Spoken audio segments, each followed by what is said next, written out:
Aparat keamanan berhasil menguasai 3 markas Organisasi Papua Merdeka, OPM, di wilayah Distrik Dekai, Kabupaten Yahukimo, Papua Pegunungan. Operasi penindakan kelompok bersenjata OPM tersebut dilakukan oleh Satgas TNI Koopс Habema Komando Gabungan Wilayah Pertahanan, Kogab Wilhan, 3 pada Sabtu, 13 Desember 2025. 3 markas yang kini dikuasai TNI merupakan basis aktivitas OPM Kodap 16 Yahukimo.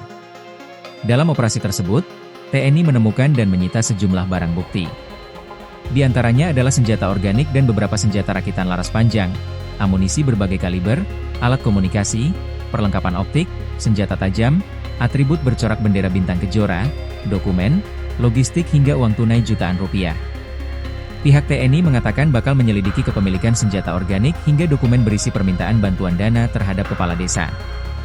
Kita masih selidiki itu organik dari satuan mana? Apakah perampasan atau dugaan lain? Ada juga dokumen seperti permintaan dana, kita selidiki bagaimana intervensinya, kata dan Satgas Media Koops Habema Letkol Infantri Iwan Dwi Prihartono seperti dikutip dari Kompas.com. Diketahui, senjata organik adalah senjata api standar yang secara resmi digunakan oleh lembaga negara seperti TNI dan Polri untuk tugas operasional.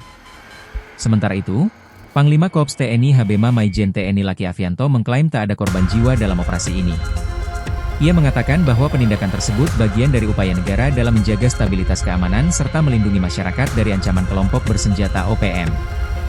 Sebelumnya, aparat menangkap anggota KKB Kodap 16 Yahukimo, Batalion Sisidia, bernama Iron Heluka pada 28 November 2025.